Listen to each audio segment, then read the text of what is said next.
tidak pernah menyukainya, namun dia ingin dia menemaninya hari ini. Qin Wanru memutar matanya ke arahnya. Kamu memiliki hubungan dekat dengan klan Wei, dan selain itu, kaulah yang membantu memfasilitasi ini. Siapa lagi yang akan saya bawa jika bukan Anda? Petik 2. Chu Huanzhao bergegas ketika dia mendengar bahwa mereka berdua akan keluar. Dia menyatakan dengan lantang bahwa dia akan pergi bersama mereka. Qin Wanru langsung menolaknya. Kami akan melakukan bisnis resmi. Anda harus tinggal di rumah. Petik 2. Chu Huanzhao menunjuk Zuan. Kenapa bahkan saudara ipar bisa pergi, tapi bukan aku? Katanya dengan sedih. Zuan tertegun sejenak. Apa maksudmu, bahkan aku bisa pergi? Apakah aku tampak begitu rendah bagimu? Aku sudah lama tidak memukul anak ini. Sepertinya dia gatal untuk dipukuli. Qin Wanru menatap putrinya dengan tajam. Patuh. Pernyataannya disampaikan dengan semua kekuatan yang telah dia kumpulkan selama bertahun-tahun. Chu Huanzhao menjulurkan lidahnya dan pergi dengan tidak senang. Keduanya tiba di klan Wei. Ketika dia menerima berita kedatangan Qin Wanru, kepala klan Wei keluar secara pribadi untuk menyambut mereka. Setelah bertukar salam, mereka berdua menuju ruang kerja untuk membahas detailnya. Sementara itu, Wei Hongde mengajak Zuan berkeliling. Namun, Zuan sama sekali tidak berminat untuk melakukan tur. Dia mengaku sedikit lelah, dan meminta kamar tempat dia bisa beristirahat. Wei Hongde agak terkejut, tapi akhirnya menyetujui permintaannya. Bagaimanapun, Master Klan memiliki hal-hal penting untuk didiskusikan, dan tidak mungkin dia akan selesai dengan cepat. Karena itu, dia mengatur ruang tamu untuk Zuan. Itu hanya kebetulan yang dia gunakan terakhir kali. Zuan berbaring di tempat tidur. Namun, begitu Wei Hongde pergi, matanya terbuka. Kesempatan ini terlalu bagus untuk dilewatkan. Dia mungkin juga pergi mencari kasus Mi tua lagi. Namun, dia tiba-tiba teringat akan kultivasi mengerikan yang dimiliki oleh ahli tua misterius yang dia temui terakhir kali, dan dengan cepat menjadi putus asa. Mencuri sesuatu dari bawah hidung si tua pasti terbukti terlalu sulit. Saat itu, sesosok tubuh melompat masuk melalui jendela. Khawatir dengan perkembangan mendadak ini, seluruh tubuh Zuan menegang. Tunjukkan dirimu. Ini aku. Sosok menawan perlahan berjalan ke arahnya, menatapnya dengan mata bunga persik yang selalu tersenyum. Siapa lagi ini selain Pei Mianman? Pria besar. Mata Zuan berbinar. Dia merentangkan tangannya, menyambutnya ke dalam pelukannya. Lama tidak bertemu. Datang dan peluk kakak laki-laki ini. Petik 2. Pei Mianman tidak senang. Dia dengan mudah menghindarinya. Kamu semakin berani. Saya pasti perlu membuat cucuyan melihat sisi Anda ini suatu hari nanti. Petik 2. Zuan sepertinya tidak terpengaruh oleh ancamannya. Cucuyan bahkan tidak peduli jika aku melakukan hal semacam ini. Siapa tahu, dia bahkan mungkin senang melihat kami berdua bersama. Dengan begitu, kalian berdua bisa terus menjadi saudara perempuan. Petik 2. Pei Mianman akhirnya tidak tahan lagi dengan godaannya. Dia mendengus dan berkata, sudah cukup. Saya ingin meminta bantuan Anda. Petik 2. Zuan tampak kecewa. Kupikir pertemuan kita hari ini adalah takdir yang memberi kita kesempatan lagi, tapi sepertinya kamu benar-benar mencari aku. Pei Mianman melihat sekeliling dan menyadari bahwa ini adalah kamar yang mereka berdua tinggali terakhir kali. Wajahnya memanas saat mengingat apa yang terjadi malam itu. Aku hanya mencarimu setelah mengetahui bahwa kamu ada di sini. Apakah kamu masih mencari hal yang sama? Zuan membiarkan senyumnya memudar. Ahli yang menakutkan itu masih berada di Wei Estate. Apakah Anda ingin membuang hidup Anda? Petik 2. Saya tertangkap basah terakhir kali karena saya tidak tahu bahwa ada ahli seperti itu di sini, kata Pei Mianman. Aku datang dengan persiapan kali ini, jadi semuanya akan berjalan lebih lancar. Tentu saja, peluang sukses akan lebih tinggi jika Anda setuju untuk membantu saya. Petik 2. Bantuan apa yang Anda butuhkan? Zuan bertanya. Pei Mianman berjalan ke jendela dan menatap siluet di kejauhan. Aku akan menuju halaman itu untuk mencari ahli misterius itu. Anda akan menggunakan kesempatan itu untuk menyelinap dan menemukan sesuatu untuk saya. Petik 2. Zuan mengerutkan kening. Rencananya sederhana, pancing harimau itu dari sarangnya. Rencana sederhana biasanya cukup efektif, tetapi ada masalah utama dalam hal ini. Tingkat kultivasi orang itu jauh di atas Anda. Bagaimana Anda bisa lolos? Petik 2. Pei Mianman berkata, kamu tidak perlu khawatir tentang itu. Saya punya cara sendiri untuk menghadapinya. Anda hanya perlu membantu saya menemukan apa yang saya butuhkan. Petik 2. Zuan tahu betapa misteriusnya dia. Dia mungkin benar-benar punya cara untuk berurusan dengan ahli itu, seperti yang dia klaim. Apa yang sedang Anda cari? Ekspresi ragu-ragu terlintas di wajah Pei Mianman. Namun, dia tahu bahwa tidak mungkin dia dapat menemukan apa yang dia butuhkan tanpa mengetahui seperti apa kelihatannya. Itu ubin emas gelap. Ini panjang dan lebar. Petik 2. Dia menguraikan bentuk, ukuran, dan berbagai ciri lain dari barang itu. Zuan tidak bisa menyembunyikan rasa ingin tahunya. Untuk apa ubin ini digunakan? Mengapa Anda harus melalui risiko yang begitu besar untuk mendapatkannya? Petik 2. Pei Mianman tetap diam. Jika Anda tidak ingin memberitahu saya, Anda bisa melupakan bantuan saya. Suasana hati Zuan menjadi gelap. Dia merasa sangat kesal karena suatu alasan. Pei Mianman menggigit bibir bawahnya. Jelas ada pergumulan internal yang terjadi di dalam dirinya. Pada akhirnya, dia berkata, terserah. Saya telah menyelamatkan hidup Anda sebelumnya dan Anda telah menyelamatkan hidup saya. Itu membuat kami berdua dekat. Aku akan memberitahumu dalam hal ini, kalau begitu. Namun, Anda harus berjanji kepada saya bahwa Anda tidak akan memberitahu orang lain apa yang akan saya katakan kepada Anda, termasuk Cuyan. Saya tidak mengatakan ini karena saya tidak mempercayai Anda, tetapi karena masalah ini terlalu penting. Petik 2. Tentu, aku akan merahasiakan ini untukmu. Zuan tidak berani bercanda saat melihat betapa seriusnya dia. Pei Mianman merendahkan suaranya dan berkata, kamu bisa masuk dan keluar istana kekaisaran dengan bebas menggunakan ubin ini. Zuan melompat kaget. Apa yang kamu coba lakukan, mencuri sesuatu seperti itu? Pei Mianman menggelengkan kepalanya. Itu bukanlah sesuatu yang perlu kamu khawatirkan. Saya punya alasan saya. Petik 2. Zuan menjadi serius. Setelah mengambil waktu sejenak untuk memikirkannya, dia mengangguk. Baiklah, aku akan membantumu. Terima kasih. Melihat bahwa dia masih bersedia membantunya setelah mendengar semua itu, Pei Mianman berseri-seri dengan rasa terima kasih. Zuan tercengang dengan pemandangan yang indah ini. Pei Mianman tersipu. Dia buru-buru berkata, terlepas dari apakah kamu menemukan ubin itu atau tidak, kamu harus pergi dalam waktu yang dibutuhkan untuk membakar dupa. Segalanya akan pergi ke selatan jika ahli itu bergegas kembali dan menemukan Anda. Petik 2. Aku tahu. Zuan tahu bahwa dia bukan tandingan seseorang yang bahkan Mitua takut untuk menghadapinya. Dia tidak mungkin berani menghadapi orang itu secara langsung. Ngomong-ngomong, terlepas dari apakah kamu berhasil atau tidak, aku akan menunggumu 2 jam kemudian di gazebo di luar akademi. Pei Mianman berhenti, lalu menambahkan, tukang kebun di klanmu juga berbahaya. Kita mungkin akan ketahuan jika kita bertemu di klan Chu. Petik 2. Baiklah, Zuan baru saja akan menyarankan sesuatu yang serupa. Old Mi bahkan pernah melihatnya bersama Pei Mianman sebelumnya. Sekarang mereka memiliki sesuatu yang sangat penting untuk didiskusikan, mereka jelas harus menghindarinya. Aku pergi dulu. Siap-siap, Pei Mianman berjalan ke jendela. Hati-hati, meskipun dia mengatakan dia telah menyiapkan tindakan balasan, Zuan masih cemas. Bagaimanapun, ahli itu terlalu tangguh. Jangan khawatir, Pei Mianman tersenyum. Tepat saat dia akan pergi, dia tiba-tiba berbalik. Aku tiba-tiba mengerti mengapa Cuyan menyukaimu. Dengan itu, sosoknya menghilang. Hanya aromanya yang tersisa di udara. Zuan tercengang. Butuh waktu lama bagimu untuk mengetahuinya. Bukankah itu jelas karena saya tampan, kaya, berbakat, dan berani? Dia tidak perlu menunggu lama. Ada wus keras, dan samar-samar dia melihat 2 sosok bergegas keluar. Zuan menggigil di dalam. Dia menarik kembali semua auranya dan menyelinap ke arah halaman. Bab 352, Kondisi. Sepanjang jalan, dia melihat bahwa para penjaga Wei Estate sudah mulai bergerak, tetapi mereka semua menuju ke arah pembunuh yang seharusnya. Dia menggunakan kesempatan ini untuk menyelinap ke halaman yang gelap. Perasaan menakutkan menyelimutinya begitu dia memasuki halaman. Petir di sini redup. Dibandingkan dengan tempat lain di Wei Estate, tempat ini tampak jauh lebih terpencil dan tersembunyi.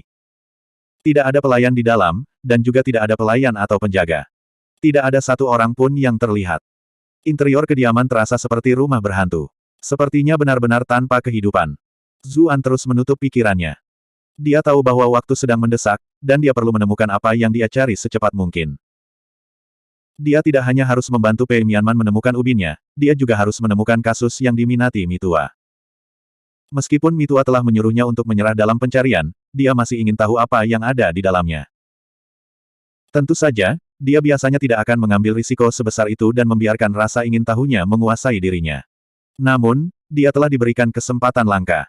Pei Mianman bahkan membantunya memancing ahli itu pergi. Akan sangat disayangkan jika dia tidak dapat menemukannya. Pengaturan kamar di tempat tinggal klan besar ini semuanya agak mirip. Zuan sudah terbiasa dengan pengaturan kamar di klan Chu, jadi dia dengan cepat menemukan ruang kerja. Dia memberi penelitian sepintas lalu, memberi perhatian khusus pada wadah di rak buku. Lagi pula, menurut semua drama TV yang dia tonton, ini adalah tempat yang paling mungkin menjadi tempat mekanisme tersembunyi. Namun, dia tidak menemukan mekanisme seperti itu dalam penelitiannya. Karena itu, dia memutuskan untuk mencari kamar tidur berikutnya. Dia segera pergi ke kamar tidur di belakang ruang kerja. Zuan mengerutkan kening begitu dia masuk. Dia tanpa sadar mengipasi udara di depan hidungnya. Bau apa itu? Bau aneh meresap ke dalam ruangan. Dia tahu bahwa itu semacam dupa yang mahal. Namun, tidak mungkin baunya seperti ini. Bau dupa bercampur dengan bau pesing yang tertinggal. Inilah yang membuat bau itu menjadi karakteristik yang mengerikan. Itu tidak sepenuhnya harum, namun juga tidak sepenuhnya busuk. Itu hanya membuat mual yang tak terlukiskan. Apa sih yang dilakukan klan Wei? Tidak bisakah mereka membersihkan kamar dengan benar? Zuan mengutuk, tapi dia tidak menghentikan pencariannya. Dia mengamati seluruh ruangan dengan cepat, lalu langsung menuju tempat tidur. Dia membuka penutup tempat tidur dan dengan lembut mengetuk papan di bawah tempat tidur. Benar saja, ada suara hampa. Sai, orang-orang ini benar-benar tidak memiliki kreativitas dalam hal menyembunyikan sesuatu. Zuan menggelengkan kepalanya ke dalam. Ini adalah klise yang terlalu sering digunakan. Siapa sangka orang-orang di dunia ini akan menemukan tempat persembunyian seperti ini juga. Dia dengan cepat menemukan mekanisme tersembunyi. Dia memicunya dan membuka kompartemen tersembunyi, mengungkapkan sebuah kasus di dalamnya. Itu jelas sama dengan yang ditunjukkan Mitua padanya sebelumnya, baik dari segi bentuk dan detail dekoratifnya. Dia buru-buru mengeluarkan koper yang diberikan Mitua padanya dan meletakkannya di tempat kotak yang dicuri. Dengan cara ini, siapapun yang membuka kompartemennya lagi tidak akan segera menyadari bahwa isinya telah dicuri. Dia penasaran ingin melihat apa yang ada di dalamnya. Dia memiliki keinginan bawah sadar untuk membukanya untuk mengintip, tetapi desain casingnya sangat indah. Lapisan cahaya berkedip-kedip di permukaannya, yang kemungkinan besar adalah sejenis segel. Dia tidak punya waktu untuk melakukan pemeriksaan yang cermat. Dia menyimpannya dan mulai mencari ubin Pei Mianman. Sayangnya, dia tidak menemukan jejak ubin itu. Waktunya hampir habis. Suara langkah kaki mendekat datang dari dekat. Dia tidak punya pilihan selain mengakhiri pencariannya dan pergi. Aku ingin tahu apakah Man-Man besar bisa lepas dari cengkeraman orang itu.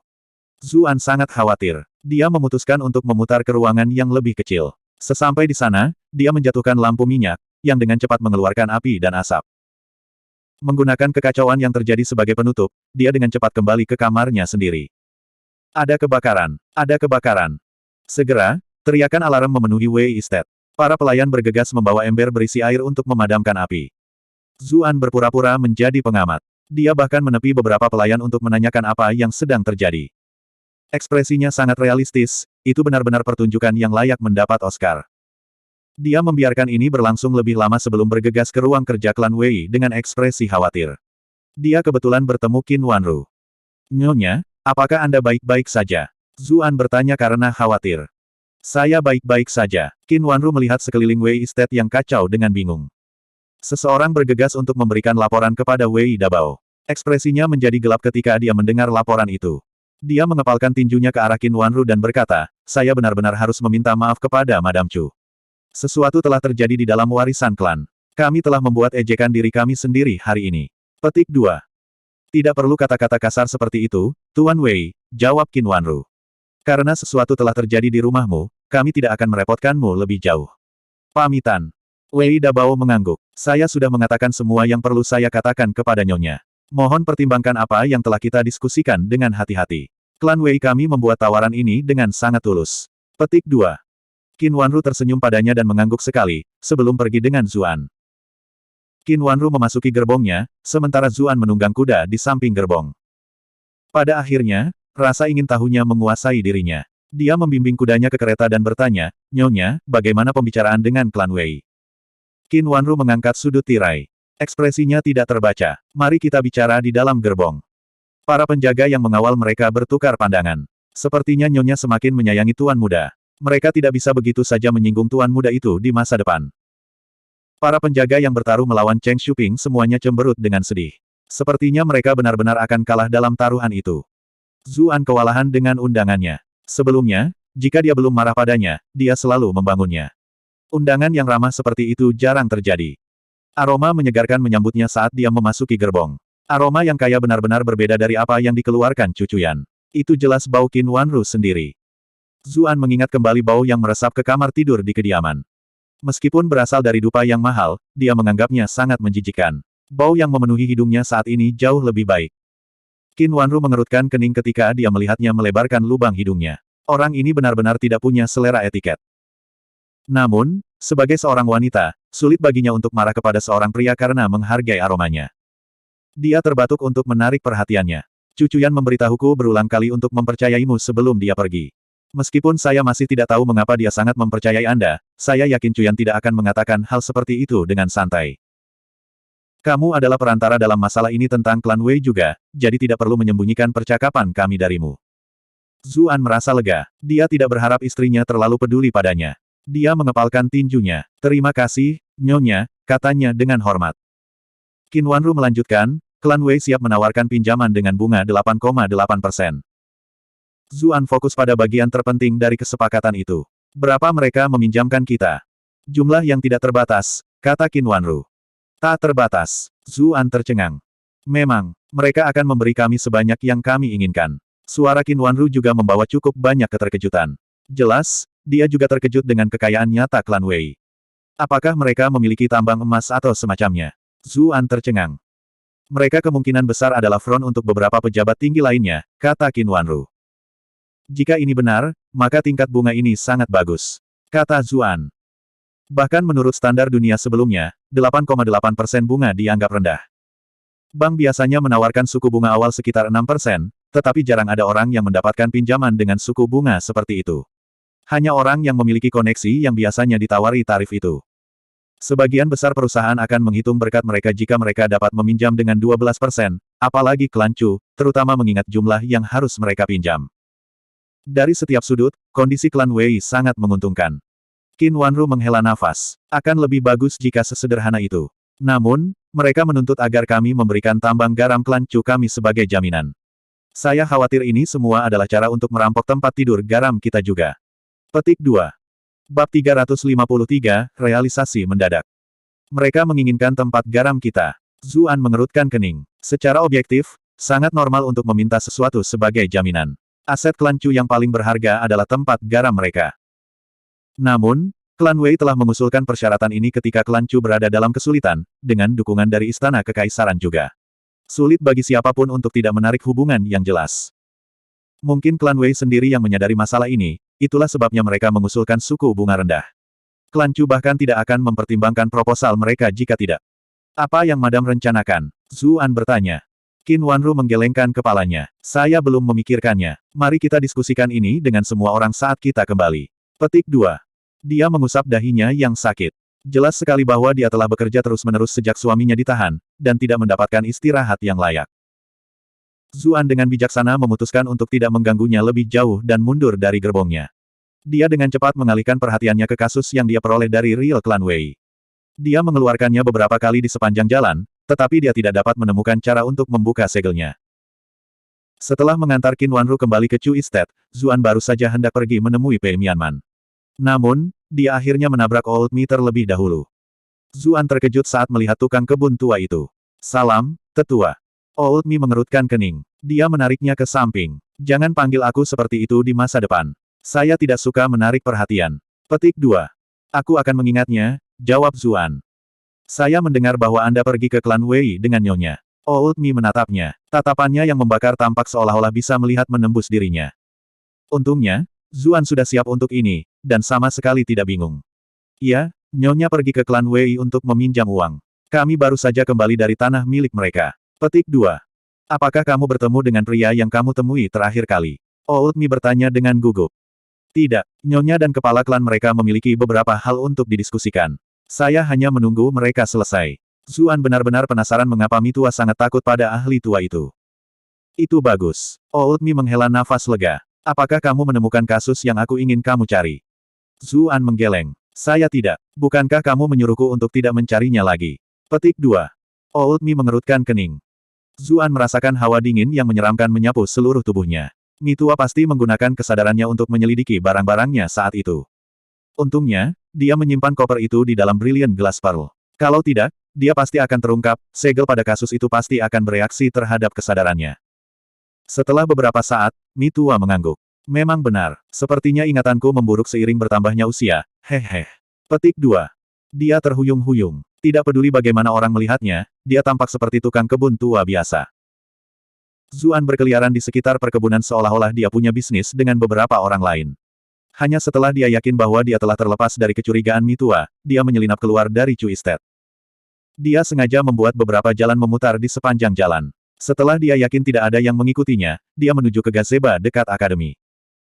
Zuan tidak bisa menahan desahan saat melihat gazebo yang sudah dikenalnya itu. Disinilah dia pertama kali bertemu dengan Sang Liuyu. Dia tidak menyangka akan bertemu dengan wanita lain di sini hari ini. Apakah kamu mengatakan sesuatu? Suara manis dan menyenangkan terdengar. Pei Mianman telah muncul dari kegelapan dan berjalan ke arahnya. Zuan menghela napas. Aku senang kamu baik-baik saja. Aku khawatir kamu tidak akan bisa menjauh dari pria itu. Petik 2. Pei Mianman tersenyum. Saya perlu berterima kasih karena telah menyalakan api itu. Jika tidak, saya mungkin akan ditangkap olehnya meskipun saya telah mempersiapkan semua. Petik 2. Pikiran tentang pria itu saja sudah cukup untuk memicu rasa takut dalam dirinya. Saya melakukannya dengan iseng. Fakta bahwa Anda bisa lolos itu semua karena keahlian Anda sendiri. Zuan tertawa. Pemberitahuan tiba-tiba muncul. Anda telah berhasil menjebak Wei Dan untuk 358 poin kemarahan. Wei Dan, ini mungkin nama ahli misterius dari klan Wei. Poin rage ini mungkin berasal dari penemuannya bahwa halaman rumahnya telah dibakar. Berkat upaya para pelayan klan Wei, kerusakannya minimal, karena api telah padam dengan cepat. Dia mungkin juga belum menyadari bahwa kasusnya telah ditukar. Jika dia melakukannya, amarahnya akan jauh lebih kuat. Apakah kamu menemukan apa yang saya cari? Pei Mianman bertanya dengan cemas. Zuan mengeluarkan sebuah kasus. Aku hanya menemukan benda ini. Dia ingin tahu apa yang ada di dalam kotak itu, tetapi dia tidak dapat menemukan cara untuk membukanya. Namun, dengan pengalamannya, dia berharap Pei Mianman bisa mengenalinya, dan bahkan mungkin punya cara untuk membukanya. Pei Mianman mengambil kasus itu darinya dan memeriksanya. Zuan berkata, hati-hati, ada segel. Pei Mianman tersenyum. Tidak ada apa-apa. Api hitam kecil muncul di atas ujung jarinya. Kemudian, dengan satu ketukan, nyala api menyebar ke seluruh casing dalam satu lapisan. Film cahaya yang menutupi casing dengan cepat terbakar habis. Selesai. Sudut bibir Pei Mianman melengkung ke atas. Dia mengulurkan tangan untuk membuka casing. Hati-hati. Zuan dengan cepat menghentikannya. Ini adalah sesuatu yang sangat dicari oleh Mitua. Dia khawatir itu mungkin mengandung beberapa mekanisme tersembunyi. Pei Mianman mengangguk. Dia meletakkan kotak itu di tanah, dan mereka berdua mundur beberapa meter. Pei Mianman mengirimkan gelombang energi lembut ke arah casing dengan lambaian tangannya. Casing itu dibuka, seolah-olah dengan tangan yang tidak terlihat. Keduanya menunggu sebentar. Ketika mereka melihat bahwa tidak ada mekanisme tersembunyi yang dipicu, mereka dengan cepat bergegas ke kasus tersebut. Casing itu dilapisi dengan lapisan bahan lembut. Di tengah casing tergeletak sebuah benda, dibungkus dengan brokat mahal dan diikat dengan tali merah. Hati Pei Mianman mencelos. Dari ukuran kemasannya, tidak mungkin ubin yang dia cari. Zuan membuka kancing benang merahnya karena penasaran, dan perlahan membuka brokatnya. Dia tercengang. Benda apa ini? Membatalkan brokat telah mengungkapkan benda gelap, yang menyerupai cacing tanah yang dijemur. Ketika dia mengingat betapa seriusnya Mitua tentang mendapatkan barang ini, Zuan membawa koper itu ke hidungnya dan menghirupnya. Apakah ini semacam obat ajaib? Ada sedikit bau obat, tapi itu sangat aneh. Itu bukan bau obat yang sama yang dia kenal dari tempat Ji Xiaoxi. Mendengar komentar ini, Pei Mianman tiba-tiba menjadi tertarik. Dia mendekati dia untuk memeriksanya. Saya tidak berpikir demikian. Saya tidak merasakan fluktuasi ki sedikit pun. Itu sama sekali tidak tampak seperti harta karun. Petik 2. Hal ini pasti sangat penting, kata Zuan tegas. Jika tidak, Old Mi tidak akan terus-menerus terobsesi dengannya. Di mana Anda menemukannya? Pei Mianman bertanya ingin tahu. Ada kompartemen tersembunyi di bawah tempat tidurnya. Itu cukup tersembunyi, jadi pasti sangat penting, kata Zuan. Tersembunyi di bawah tempat tidurnya. Alis Pei Mianman mengernyit menjadi cemberut bingung. Sebuah pikiran tiba-tiba terlintas di benaknya, dan wajahnya memerah. Dia membuang kopernya seolah-olah panas mendidih. Hei, hei, hei, hati-hati. Karena panik, Zuan bergegas menangkapnya. Dia tidak bisa membantu tetapi bertanya padanya, apa yang kamu lakukan? Pei Mianman berbalik dan mendengus. Wajahnya masih merah. Hal itu adalah apa yang kalian anggap sebagai hartamu. Dia jarang melihatnya sebal, yang hanya menambah rasa ingin tahunya. Apakah kamu tahu apa itu? Dia mendekatkannya ke matanya sambil mengatakan ini. Pei Mianman merasa malu ketika dia melihatnya membawanya sampai ke hidungnya lagi. Dia tidak bisa menahan dirinya lebih lama lagi dan berkata, tunggu, berhenti. Itu adalah Kasim, sumber penderitaan seorang Kasim. Petik 2. Sumber kesusahan. Zuan tampaknya tidak memahaminya pada awalnya. Dia baru saja akan menyelidiki lebih jauh, tetapi realisasi mengejutkannya. Dia juga membuang kotak itu seolah-olah jari-jarinya terbakar. Persetan. Dia merasakan perutnya mual ketika dia mengingat bagaimana dia telah membalikkannya berulang-ulang karena geli, dan bagaimana dia bahkan mengendusnya dengan kuat. Dia berlari ke semak-semak dan muntah. Perilakunya meningkatkan suasana hati Pei Mianman secara dramatis. Dia bahkan menepuk punggungnya dengan lembut. Zuan hampir kehilangan kata-kata. Kak, tidak bisakah kamu memberitahuku itu lebih awal? Aku baru saja menyadarinya juga. Wajah Pei Mianman memerah. Lagi pula, kaulah laki-laki di sini. Mengapa Anda tidak menyadarinya dulu? Petik 2. Wajah Zuan semakin gelap. Saya terbiasa melihat elang yang membumbung tinggi. Mengapa saya mengenali cacing tanah yang mengering ini? Petik 2. Dia merasa semakin jijik. Pei Mianman tertawa terbahak-bahak. Mungkin karena beberapa Kasim istana dikebiri di usia muda. Mereka mengawetkan anggotanya dengan segala macam obat untuk mencegahnya membusuk. Setelah mengeringkannya, saya yakin hanya sebagian besar yang tersisa. Petik 2. Zuan terdiam sesaat. Meskipun dia tahu bahwa ada Kasim, itu masih merupakan konsep yang agak jauh baginya. Bagaimana dia bisa tahu? Pei Mianman tiba-tiba menjadi cemas. Para Kasim selalu sangat peduli tentang harta karun ini. Saat mereka dikuburkan, benda-benda ini perlu dikuburkan bersama mereka, untuk melambangkan bahwa tubuh mereka utuh. Hanya dengan begitu mereka bisa lengkap di kehidupan selanjutnya. Benda-benda ini biasanya disimpan dengan hati-hati di dalam istana, dan tidak dapat disingkirkan oleh siapapun. Kasim Wei harus memegang status khusus di istana. Kaisar kemungkinan besar menunjukkan kebaikan padanya dan mengizinkannya untuk menyimpan ini sendiri. Artinya kau telah mencuri hartanya. Begitu dia tahu, dia tidak akan membiarkan ini istirahat sampai Anda mati. Haruskah kita menemukan kesempatan untuk mengembalikannya? Petik 2. Benda ini sama sekali tidak berguna bagi orang lain, tapi itu tempat yang menyakitkan bagi semua Kasim. Itu sudah cukup untuk membuat mereka benar-benar gila. Risiko menyimpannya sama sekali tidak proporsional dengan manfaatnya. Jangan khawatir, saya melakukan sesuatu untuk memastikan bahwa pencurian tidak segera ditemukan. Zuan memasang ekspresi aneh di wajahnya. Setelah mengumpulkan petunjuk-petunjuk ini, sebuah wahyu tiba-tiba datang kepadanya. Banyak hal yang berada di luar pemahamannya sebelumnya tampak jauh lebih masuk akal sekarang. Bab 354, Operasi Dua Orang. Jika benda ini bukan milik Wei Dan, mungkin itu milik Mitua. Tidak heran Mitua selalu memiliki bau aneh padanya, meski sedikit lebih pingsan. Dia tidak terlalu memikirkannya sebelumnya, karena orang yang lebih tua selalu memiliki sedikit bau tentang mereka.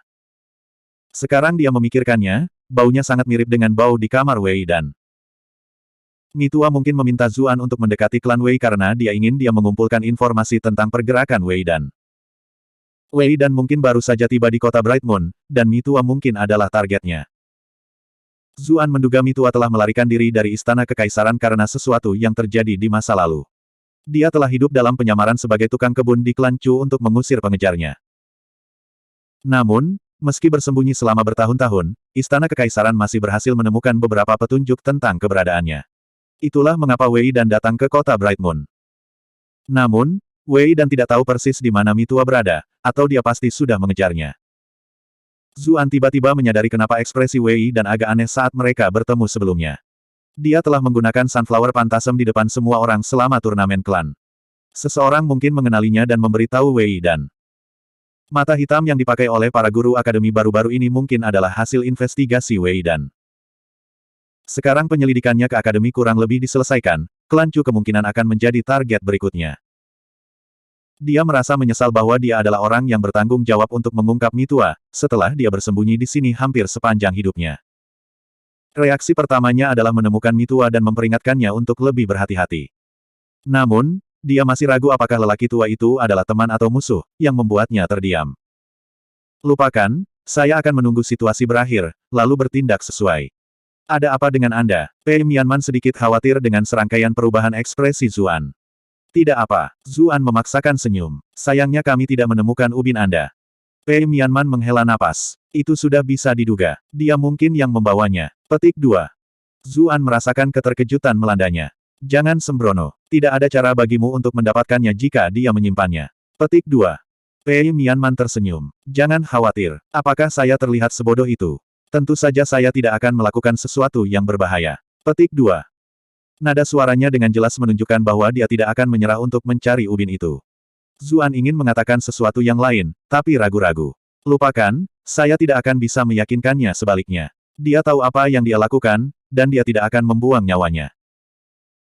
Pei Mianman baru saja akan mengatakan sesuatu ketika dia tiba-tiba menyadari bahwa Zuan mengambil benda yang kering dan layu itu. Dia khawatir, untuk apa kamu membutuhkan itu? Siapa tahu, itu mungkin berguna suatu hari nanti. Zuan tersenyum. Dia menyimpannya kembali ke dalam koper, dan kemudian menyimpan koper itu. Kotor, Pei Mianman berkata dengan jijik. Dia tidak tahan lagi. Dengan ketukan ringan di jari kakinya, sosoknya menghilang di malam hari. Zuan tersenyum. Ada banyak hal yang tidak bisa dia jelaskan padanya. Hal ini mungkin berguna pada saat-saat genting. Bagaimana dia bisa membuangnya begitu saja? Sudah larut malam saat dia kembali ke perkebunan kelancu. Zuan pergi ke Unvoicet Residence, tapi sayangnya, kecantikan yang menyebut tempat ini rumah sudah hilang. Kekosongan yang dingin sepertinya mengisi ruang yang luas itu. Zuan menghela nafas panjang. Dia merindukan perasaan tidur di samping istrinya yang cantik. Cucu yang tidak akan kembali untuk waktu yang lama. Sepertinya dia harus hidup seperti biksu untuk sementara waktu. 2 hari damai berlalu. Pada hari ketiga, Zuan tidak pergi ke akademi, tetapi mencari Qin Wanru secara pribadi. Nyonya, ada sesuatu yang saya butuh bantuan Anda. Apa itu? Qin Wanru terkejut. Mengapa orang ini begitu misterius? Zuan berkata, saya telah menemukan keberadaan izin garam yang dicuri. Apa? Qin Wanru berdiri tiba-tiba. Alasan kelancu berada dalam kesulitan seperti itu adalah karena izin garam itu. Bagaimana dia bisa tetap tenang? Di mana izin garam itu? Aku akan mengirim orang dan menangkap mereka kembali segera. Petik 2. Zuan terpana oleh ledakannya yang tiba-tiba. Butuh beberapa saat untuk menemukan suaranya lagi. Saya tidak memberitahu Nyonya tentang hal ini sebelumnya karena saya khawatir Nyonya akan terlalu marah. Jika kita mengirim pasukan kita, kita akan menakuti buruan kita bahkan sebelum kita sampai di sana. Bagaimana mungkin kami bisa mendapatkan kembali izin garam kami? Petik 2. Qin Wanru mengerutkan kening. Maksud kamu apa? Zuan berkata, saya memiliki informasi yang dapat dipercaya tentang di mana izin garam akan berada malam ini, tetapi kita mungkin menakut-nakuti mereka jika kita mengirim penjaga kita. Qin Wanru mengerutkan alisnya. Kata-kata Zuan sangat masuk akal. Lalu apa yang ada dalam pikiranmu? Zuan berkata, kita berdua harus menyamar dan mencari kesempatan untuk merebut kembali izin garam itu. Kami akan merahasiakan masalah ini. Petik 2. Kita berdua. Qin Wanru kaget. Zuan mengangguk. Saya bisa melakukan ini sendirian, tetapi tingkat kultivasi saya masih cukup rendah. Akan jauh lebih aman untuk memiliki seorang ahli di sisi saya. Mempertimbangkan pilihan saya, orang yang paling dapat dipercaya di seluruh Chu Estate tetaplah diri Anda yang terhormat. Petik 2. Qin Wanru mendengus. Anda mungkin tidak akan memberitahu saya tentang izin garam jika Anda tidak membutuhkan saya sebagai cadangan. Zuan tertawa dengan canggung. Saya hanya tidak ingin memberitahu musuh secara tidak sengaja. Apa kau yakin kita berdua bisa menangani masalah ini sendiri? Qin Wanru bertanya. Dia tahu bahwa siapapun yang mendapatkan izin garam ini jelas bukan organisasi biasa. Meskipun kultivasinya cukup tinggi, dia bukanlah yang terkuat di kota Bright Moon. Zuan tersenyum dengan ambigu. Apakah Nyonya takut? Emosi Qin Wanru berkobar. Lelucon macam apa ini? Mengapa saya harus takut? Petik 2. Anda telah berhasil menguasai Qin Wanru untuk 111 poin kemarahan. Zuan tidak bisa menahan tawa. Wanita ini sangat mudah tersinggung. Dia telah mengambil umpannya dengan begitu mudah. Nyonya tidak perlu khawatir. Kami akan menakuti mereka jika pesta kami terlalu besar. 2 orang itu sempurna. Aku juga punya pengaturan lain. Petik 2. Pengaturan lain. Qin Wanru tertegun. Saya akan menjelaskannya di sepanjang jalan. Mari kita bergerak dulu, kata Zuan. Baik, Qin Wanru bangkit untuk pergi. Namun, Zuan menghentikannya. Nyonya, saya khawatir pakaian Anda saat ini tidak cocok. Qin Wanru saat ini mengenakan pakaian indah seorang bangsawan, pakaian yang meneteskan kemewahan dan kemegahan. Dia akan menjadi titik fokus perhatian semua orang kemanapun dia pergi. Bagaimana dia bisa menjadi bagian dari operasi ini dalam penampilan seperti itu? Beri aku waktu sebentar. Qin Wanru meninggalkan ruangan dengan cepat. Saat Zuan mulai merasa bosan, suara Qin Wanru datang dari belakangnya. Saya siap. Zuan berbalik, dan terpana dengan apa yang dilihatnya. Pakaian memeluk sosok Qin Wanru sederhana, tanpa sulaman apapun. Bahkan hiasan kepala burung phoenix yang biasanya dia kenakan telah hilang. Rambutnya yang digulung dengan cermat diikat dengan santai. Dibandingkan dengan keanggunan dan keanggunannya yang biasa, ada aura kecantikan muda di sekitarnya. Sosoknya yang luar biasa terpampang dengan jelas, ditonjolkan oleh potongan pakaiannya. Qin Wanru mengerutkan kening. Apa yang kamu lihat? Zuan tersenyum. Ini pertama kalinya saya melihat sisi nyonya yang ini. Jika saya tidak tahu lebih baik, saya akan berpikir bahwa Anda adalah kakak perempuan Cuyan dan Huan Zhao. Petik 2. Lidah yang licin. Tidak heran Cuyan tertipu olehmu. Qin Wanru mendengus. Namun, sedikit senyuman masih melekat di matanya. Wanita mana yang tidak senang dipuji oleh orang lain karena terlihat muda dan cantik. Nada suaranya bahkan terdengar cukup tulus sekarang. Mereka berdua tidak pergi melalui pintu masuk utama untuk menghindari menarik perhatian, tapi malah melompati dinding halaman yang terpencil. Qin Wanru memeriksa sekelilingnya. Puas karena tidak ada siapa-siapa, dia menoleh ke Zuan dan bertanya, kemana kita akan pergi sekarang? Barak River Patrol. Zuan berkata pelan. Barak River Patrol. Wajah Qin Wanru menjadi gelap. Disitulah izin garam berada. Bukan itu. Zuan menggeleng. Bukankah nyonya khawatir bahwa kita berdua mungkin tidak cukup? Kami akan membutuhkan kekuatan mereka sebagai cadangan. Petik 2. Qin Wanru mengerutkan kening. Kamu tidak ingin aku membawa pasukan jubah merah, tapi kamu mencari pasukan patroli sungai. Apakah mereka tidak akan takut sama sekali? Para prajurit River Patrol Army itu semuanya tidak berguna. Bagaimana mereka bisa dibandingkan dengan tentara jubah merah klan Chu kita? Petik 2. Bab 355, apa-apaan ini? Apakah nyonya benar-benar berpikir bahwa Sang Qian akan memerintahkan pasukannya untuk ikut dengan kita? Zuan bertanya. Tentu saja dia. Qin Wanru tiba-tiba mengerti apa yang dia maksudkan. Izin garam milik klan Chu dan klan Wang. Jika Sang Qian memimpin pasukannya dalam operasi yang berhasil untuk memulihkan mereka, maka izin garam, bagaimanapun juga, harus dikembalikan kepada pemiliknya yang sah. Itu berarti klan Chu akan melewati krisis saat ini dengan mudah. Bagaimana mungkin klan Sang bisa mentolerir hasil seperti itu? Namun, jika klan Sang tidak melakukan apa-apa tentang ini, mereka harus khawatir tentang izin garam ini entah bagaimana berakhir kembali di tangan klan Chu. Mereka juga tidak ingin melihat itu terjadi. Hanya ada satu kemungkinan yang tersisa, hal yang paling aman untuk dilakukan adalah mendapatkan izin garam ke tangan mereka sendiri. Karena mereka tidak dapat secara terbuka menggunakan pasukan patroli sungai untuk melakukannya, kemungkinan besar mereka akan mengirimkan beberapa pembantu terpercaya untuk menangani masalah tersebut. Qin Wanru tidak bisa membantu tetapi menatap Zuan lagi. Orang ini sama sekali tidak tampak seperti orang yang tidak berguna seperti yang selalu dia pikirkan. Mengapa nyonya menatapku? Meskipun aku sudah menikah, aku tetap malu jika kamu melihatku seperti itu. Zuan menyentuh wajahnya seolah-olah dia merasa malu tentang semuanya. Qin Wanru mengertakkan giginya. Orang ini masih menyebalkan seperti sebelumnya. Anda telah berhasil menguasai Qin Wanru untuk 123 poin kemarahan. Zuan takut amarahnya akan menguasainya. Dia berkata dengan panik, Nyonya, saya ingin Anda meninggalkan surat kepada Sang Qian, sehingga Sang Qian tidak akan tahu apa-apa tentang izin garam ini. Tingkat kultivasi saya terlalu rendah, dan saya mungkin ketahuan jika saya masuk ke dalam. Petik 2. Kulit Qin Wanru mereda dengan pujian tidak langsungnya. Dia mengambil surat itu sambil mendengus dan berkata dengan sombong, lihat aku mengurus ini. Memilih bagian yang jauh, dia menyelinap ke barak River Patrol. Jantungnya berdebar-debar. Dia sering melakukan hal-hal berisiko seperti itu ketika dia masih muda, tetapi hidupnya sebagai bangsawan wanita terlalu dimanjakan. Selalu ada orang lain di sekitar untuk mengurus berbagai hal. Karena ini, dia bahkan sedikit mengabaikan kultivasinya. Dia khawatir dia akan ketahuan, tapi kegembiraan ini membuatnya merasa seperti dia kembali muda. Zuan tetap menunggu di luar. Beberapa saat kemudian, Qin Wanru akhirnya kembali. Dia segera menghampirinya. Begitu. Apakah Anda berhasil memberitahu dia? Petik 2. Qin Wanru mendengus. Ini masalah yang sangat sederhana. Mengapa saya tidak bisa menjaganya? Dia terlihat santai di luar, tapi jantungnya berdebar kencang. Dia hampir ditemukan beberapa kali, tapi untungnya, para prajurit itu jauh dari elit. Jika mereka cukup kompeten, dia mungkin tidak akan berhasil. Zuan memberinya acungan jempol. Nyonya memang hebat. Qin Wanru merasakan wajahnya terbakar oleh aliran pujian Zuan yang terus-menerus. Sudah cukup. Kemana selanjutnya? Petik 2. Kami menghadiri pelelangan. Zuan mengeluarkan surat undangan. Dia menerima surat ini dari Qiyu Honglei. Qin Wanru mengambilnya dan memeriksanya beberapa kali. Dia tidak bisa membantu tetapi bertanya, dari mana kamu mendapatkan benda ini? Zuan menggeleng. Saya memiliki cara saya sendiri. Saya berjanji kepada orang itu bahwa saya tidak akan membocorkan identitasnya. Petik 2. Qin Wanru tidak menyelidiki lebih jauh. Sebaliknya, dia berkata sambil mendengus, sepertinya kamu kenal cukup banyak orang. Zuan terkekeh. Apa yang bisa kukatakan? Saya terlalu ramah dan mudah didekati. Saya telah mendapatkan banyak teman tanpa menyadarinya.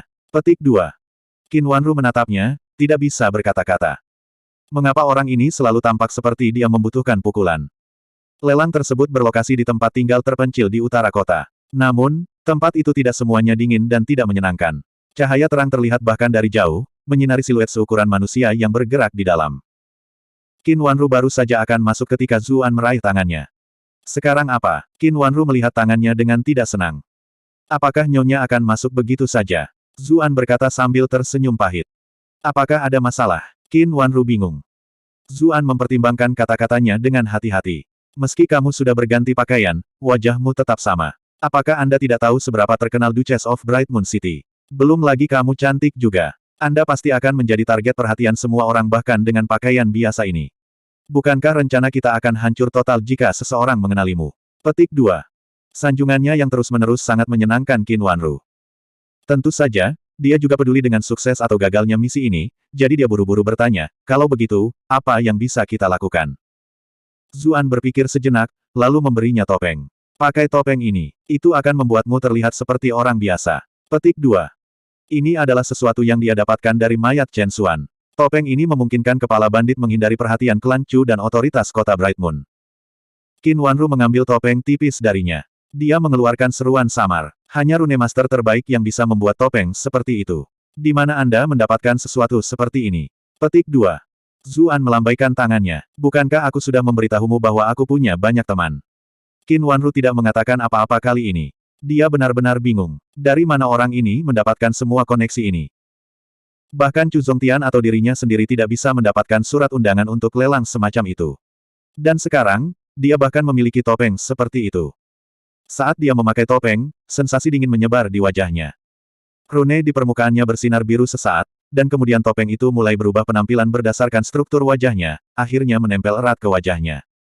Qin Wanru mengeluarkan cermin. Wajah yang tidak dikenal balas menatapnya. Dia kaget dan takjub. Zuan mencibir dalam hati. Mengapa wanita selalu membawa cermin?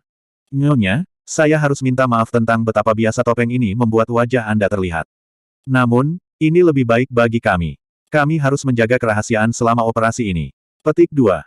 Bahkan dia kagum dengan topeng Chen Xuan. Itu membuat pemakainya tidak terlalu menarik atau terlalu jelek. Lagi pula, menjadi terlalu jelek akan menarik perhatian juga. Topeng itu memberikan pemakainya wajah yang sangat polos, yang tidak akan menarik perhatian orang banyak. Qin Wanru tampak sangat acuh tak acuh. Mengapa saya harus peduli tentang hal seperti itu? Dengan itu, dia melangkah menuju pintu masuk ke rumah lelang. Zuan dengan cepat memakai topengnya sendiri dan mengikutinya. Qin Wanru memberinya beberapa ketampanan, hanya agar dia bisa mengingat wajah barunya. Dia tidak ingin kehilangan dia di dalam. Keduanya tiba di luar kediaman, dan segera dihentikan oleh beberapa penjaga. Zuan mengeluarkan surat undangan itu. Setelah diperiksa dengan cermat, mereka diizinkan masuk. Orang-orang di balik lelang ini pasti orang-orang hebat. Bahkan yang paling lemah dari penjaga itu berada di peringkat keempat, kata Qin Wanru pelan. Zuan mengangguk, ekspresi serius di wajahnya. Persis. Itu sebabnya kita harus berhati-hati. Akan sangat buruk jika kita ditemukan. Petik 2. Qin Wanru mengakui ini, matanya dengan waspada memindai lingkungan mereka. Zuan memberinya tatapan peringatan. Nyonya, bersikaplah lebih alami. Jika Anda terus melakukan itu, semua orang akan tahu bahwa Anda ada di sini untuk berkelahi. Petik 2. Qin Wanru tersipu. Untungnya, itu terhalang oleh topengnya. Ngomong-ngomong, Nyonya sudah lama tinggal di kota Bright Moon. Tahukah Anda siapa yang mengontrol pasar gelap kota? Zuan bertanya. Dia sudah lama ingin tahu organisasi apa yang ada di balik Qiyu Honglei sekarang. Sayangnya, dengan pengetahuannya yang terbatas tentang dunia ini, dia bahkan tidak bisa menebak. Qin Wanru menggelengkan kepalanya. Saya tidak tahu. Kupikir sekte bunga plum yang mengoperasikannya, tapi sekarang sepertinya bukan itu masalahnya. Petik 2. Di mata bangsawan seperti dia, pasar gelap adalah bagian dari bawah tanah. Karena penghuni ini tidak pernah bertindak terlalu jauh atau menyebabkan keributan besar, semua orang menutup mata terhadap mereka. Dia sendiri tidak pernah terlalu memperhatikan urusan seperti itu. Sebuah peluit provokatif tiba-tiba terdengar dari belakang mereka, diikuti oleh tawa mesum. Lihat dia, sial. Aku tidak menyangka akan bertemu dengan seorang bayi seperti ini di sini. Mari kita lihat. Beberapa penjahat yang mengeluarkan air liur berjalan di sekitar mereka dan berhenti di depan mereka. Apa-apaan ini? Bagaimana bisa kau seburuk itu dengan tubuh seperti itu? Mata Qin Wanru melebar. Bab 356, apakah Anda tahu siapa saya? Sebenarnya, topeng itu tidak membuat Qin Wanru terlihat jelek, wajahnya biasa saja. Namun, Lekuk tubuhnya yang mengesankan telah membuat pikiran mereka menjadi liar, dan kontras antara ekspektasi dan kenyataan telah membuat mereka sangat kecewa. Itulah mengapa mereka secara tidak sadar merasa bahwa dia jelek. Sebagai seorang bangsawan, semua orang sangat berhati-hati untuk bersikap hormat di sekitarnya, takut menyinggung perasaannya. Tidak ada pria biasa yang bisa mendekatinya. Beberapa yang bahkan tidak berani menatapnya terlalu lama. Kapan dia pernah dikritik oleh sekelompok pria seperti ini? Tidak hanya itu, mereka bahkan berani menyebutnya jelek. Meskipun dia tahu itu karena topeng yang dia kenakan, dia merasa sulit untuk menahan penghinaan seperti itu. Saat itu, seseorang berbicara. Saya pikir dia terlihat baik-baik saja, setidaknya, dia tidak seburuk yang Anda katakan. Saya bisa merasakan temperamen bangsawan tertentu darinya juga. Saya menghargai itu pada seorang wanita. Petik 2. Bagaimana bisa kau menyebut omong kosong seperti ini, mulia? Apakah kamu buta? Kamu mungkin benar. Dia tampaknya membawa dirinya sedikit berbeda dari wanita lain. Persetan. Dengan tubuh itu, siapa yang menyebalkan tentang wajahnya? Aku pasti akan berhasil. Petik 2. Zuan bisa melihat bahwa Qin Wanru sangat marah, seluruh tubuhnya gemetar. Dia terkejut bahwa dia belum meledak, mengingat kepribadiannya. Dia mungkin mengendalikan dirinya sendiri sehingga mereka tidak akan menakut-nakuti target mereka. Namun, para pria ini pasti mengambil tindakan terlalu jauh. Zuan terbatuk dan berdiri di depannya. Teman-teman, apakah kamu makan kotoran hari ini sebelum datang ke sini? Mengapa mulutmu begitu menjijikkan? Petik 2. Kapan orang-orang itu pernah mendengar kata-kata yang merusak seperti itu sebelumnya? Semuanya meletus secara bersamaan. Anda telah berhasil menguasai Jiwuli untuk 765 poin kemarahan. Anda telah berhasil menguasai Chenbo untuk 765 poin kemarahan. Anda telah berhasil menguasai Jinzu untuk 765 poin kemarahan. Anda telah berhasil menguasai Longzi untuk 765 poin kemarahan. Qin Wanru sangat marah sehingga asap sepertinya keluar dari hidung dan telinganya, tetapi dia tersenyum ketika mendengar ini. Dia selalu merasa seperti Zuan terlalu sering mengelus mulutnya, tetapi tampaknya cukup menggemaskan hari ini. Persetan denganmu, bocah. Apakah kamu tahu siapa kami? Keempat huligan yang marah bersandar ke arah mereka berdua dengan penuh kebencian. Tolong beri kami pencerahan, kata Qin Wanru dengan dingin. Keempat ini jelas terlihat cukup mudah untuk diprovokasi. Kami adalah East Chapo, West Cabul, South Cabul, dan North Wastrel. Masing-masing berpose setelah memperkenalkan diri. Mereka pasti menghabiskan banyak waktu untuk berlatih ini. Qin Wanru tercengang tidak bisa berkata-kata. Bahkan Zuan menatap mereka dengan bingung. Dia tidak menyangka dunia ini memiliki karakter yang konyol tapi lucu. Aku tahu nama-nama ini sangat cocok untuk kalian berempat. Desahan Zuan penuh dengan kekaguman. Sekarang setelah kamu tahu siapa kami, tinggalkan wanita itu dan pergi dengan tenang. Meskipun dia sedikit jelek, dia memiliki tubuh yang sempurna. Kami bersaudara akan dengan enggan menerimanya, kata Jiwuli. Qin Wanru akan meledak. Dia benar-benar ingin memotong orang-orang ini dan memberi mereka makan untuk anjing-anjing. Zuan membalikkan pertanyaan mereka kembali. Apakah kalian berempat tahu siapa saya? Tanyanya dingin. Mereka terkejut dengan nada dominannya yang tiba-tiba. Kita tidak. Yang Anda bedakan adalah. Petik 2. Kurasa tidak perlu khawatir, karena kalian semua tidak mengenalku. Zuan pindah bahkan sebelum dia menyelesaikan kalimatnya. Sosoknya terbagi menjadi beberapa bayangan. Mereka berempat ditampar wajahnya. Setelah modifikasi Mili, Sunflower Phantasm-nya menjadi lebih tangguh. Dia sekarang bisa bergerak lebih cepat. Bagaimana mungkin orang biasa bereaksi pada waktunya? Yang paling mereka lihat adalah kabur, dan kemudian mulut mereka tiba-tiba terasa sakit. Keempatnya terbang di udara dan jatuh ke tanah. Mata Qin Wanru tumbuh selebar piring. Bahkan dia tidak bisa melihat bagaimana Zuan mencapai ini dalam sekejap. Dia juga tidak mengira dia akan bergerak secepat itu. Bukankah mereka hanya setuju untuk tidak menonjolkan diri, untuk menghindari menarik perhatian? Keempat pemuda itu semua tercengang, kepala mereka berdenging. Mereka melatih rahang masing-masing, dan masing-masing mengeluarkan beberapa gigi. Kamu benar-benar berani memprovokasi kita berempat bersaudara. Apa kau tidak takut kami akan membalas? Mereka berempat menunjuk Zuan dan menghujani dia dengan kutukan. Mereka mencoba untuk berdiri, tetapi mereka masih sedikit pusing karena dipukul. Zuan tertawa keras. Kamu bahkan tidak tahu siapa aku. Bagaimana Anda akan membalas? Dengan itu, dia meraih Qin Wanru dan berlari masuk. Mereka berempat dibiarkan tergeletak di tanah, mempertanyakan makna kehidupan. Orang ini sangat masuk akal. Tidak ada yang bisa mereka katakan untuk membantahnya. Ini hanya menambah kemarahan mereka. Anda telah berhasil menjebak Jiwuli untuk 888 poin kemarahan. Anda telah berhasil menguasai Chenbo untuk 888 poin kemarahan. Anda telah berhasil menguasai Jinzu untuk 888 poin kemarahan. Anda telah berhasil menguasai Longzi untuk 888 poin kemarahan. Qin Wanru mengikuti Zuan ke dalam. Mereka dengan cepat menemukan tempat di antara kerumunan untuk duduk. Dia tidak bisa membantu tetapi bertanya, bukankah kamu mengatakan bahwa kita harus tetap rendah hati, dan tidak menimbulkan masalah apapun? Zuan menghela napas. Aku tidak bisa hanya berdiri dan membiarkan mereka mengganggumu seperti itu, bukan? Qin Wanru tertegun. Dia menemukan dirinya tersesat dalam pikirannya sendiri. Dia ingat saat-saat berlalu, ketika Chu Zongtian telah melindunginya seperti ini juga, di masa muda mereka. Setelah dia menjadi seorang bangsawan, dia tidak perlu mengambil risiko apapun.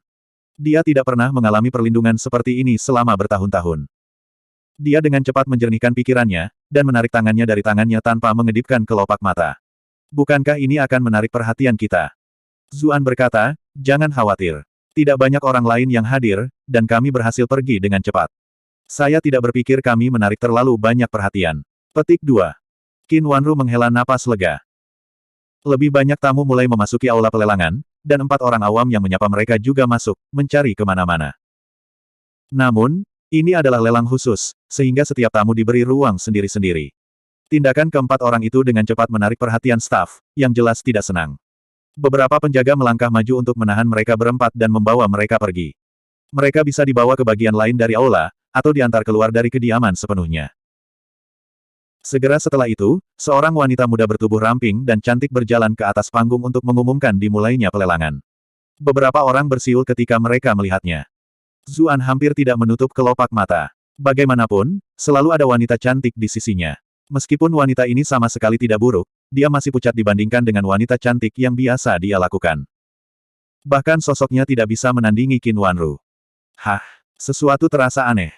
Lelang dimulai, dan berbagai macam barang dibawa keluar. Kerumunan semakin memanas saat mereka saling menawar. Bahkan Zuan merasa tergoda untuk menawar beberapa item tersebut. Namun, dia memaksa dirinya untuk fokus pada alasan mengapa mereka datang. Item yang mereka tunggu akhirnya muncul. Ketika orang banyak mengetahui bahwa itu adalah izin garam dalam jumlah besar, terengah-engah terdengar dari segala arah. Kerumunan jelas menyadari kesulitan yang dihadapi klan Chu. Untuk mengamankan izin ini akan menyinggung klan Chu. Namun, mereka yang telah diundang untuk berpartisipasi dalam pelelangan semuanya memiliki kekuatan yang cukup besar untuk mendukung mereka. Beberapa bahkan telah diberitahu sebelumnya bahwa izin ini akan dilelang.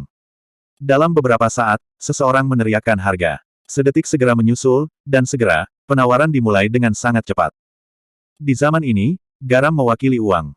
Dengan izin garam ini, siapapun yang mengendalikannya dapat secara legal menjual garam ilegal. Mereka bisa melakukan pembunuhan tanpa menimbulkan banyak biaya. Harga perlahan-lahan naik semakin tinggi. Bahkan Qin Wanru tidak bisa menahan keinginan untuk mengeluarkan tawaran. Lagi pula, membeli kembali izin garam pasti akan lebih murah daripada membayar 16 juta tael perak yang mereka miliki. Biayanya masih bisa dipertanggungjawabkan. Zuan menghentikannya. Ini adalah milik kita sejak awal, mengapa kita harus mengeluarkan uang untuk mendapatkannya? Jangan khawatir, seseorang akan segera memberikannya kepada kami. Petik 2.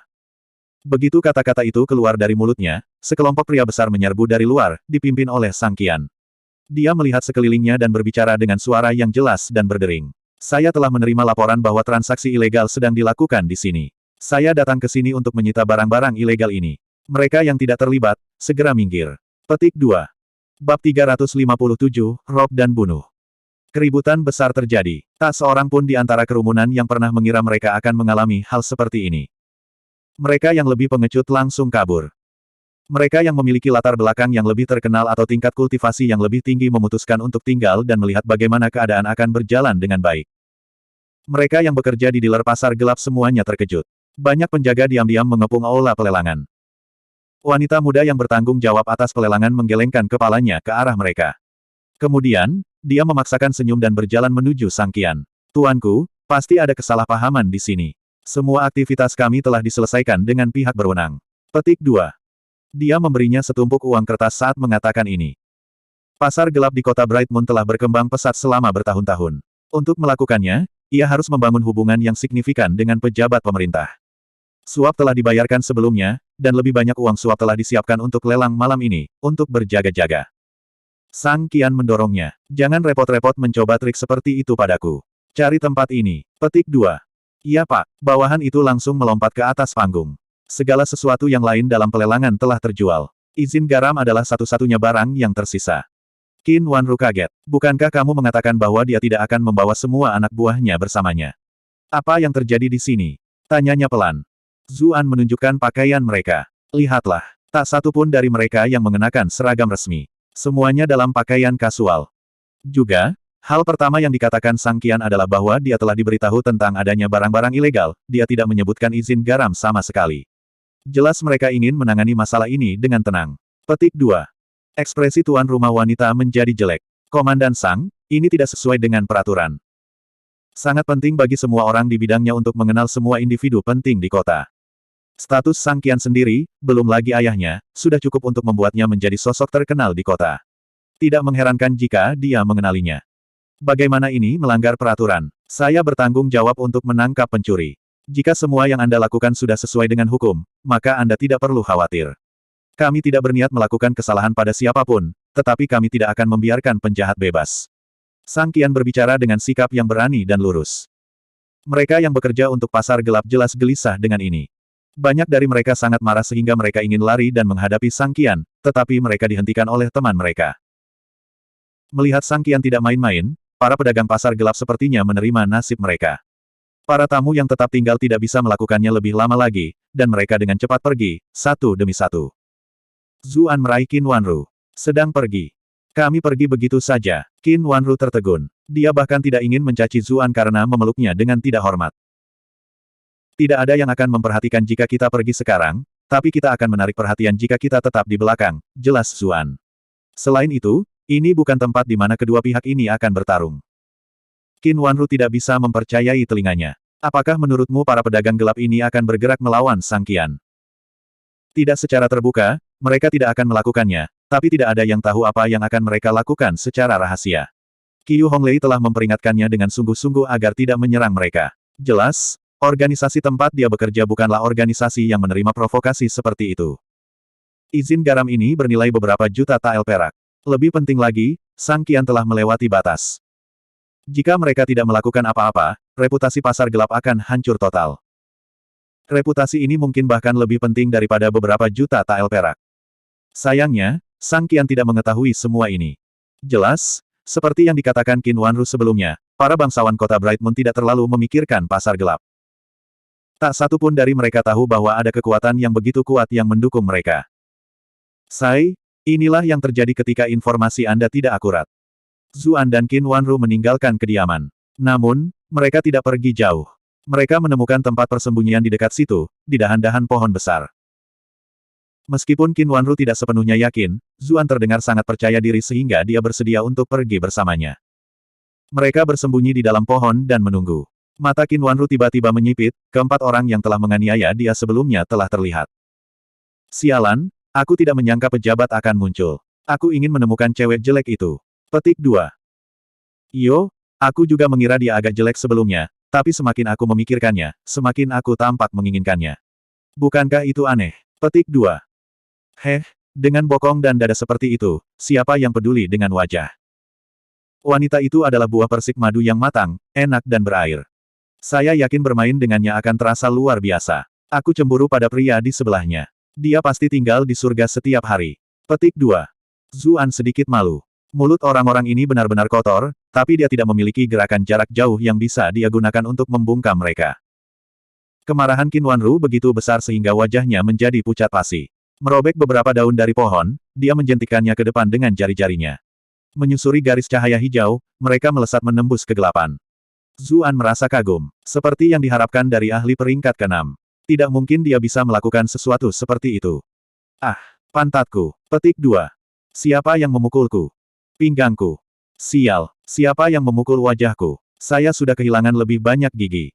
Petik 2. Keempat pemuda itu berteriak marah, melihat sekeliling dengan panik namun sia-sia. Hantu tidak ada, bukan? Bro, aku baru saja merasakan hawa dingin di punggungku. Ayo pergi dari sini. Zuan agak terkejut melihat mereka kabur. Nyonya, mengapa Anda tidak membunuh mereka? Apakah aku terlihat seperti wanita yang galak bagimu? Qin Wanru mendengus kesal. Meskipun mereka tercela, mereka tidak pantas mati. Itu cukup untuk memberi mereka pelajaran. Petik 2. Zuan tertawa. Mulutmu tajam sekali, Nyonya. Aku tidak pernah berharap kamu memiliki hati yang selembut tahu. Petik 2. Wajah Qin Wanru menjadi merah. Diam, seseorang datang. Zuan mengintip melalui celah di dedaunan.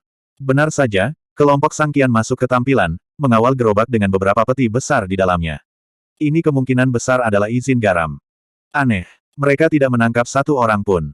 Kultivasi Qin Wanru lebih tinggi darinya, jadi penglihatannya secara alami lebih tajam.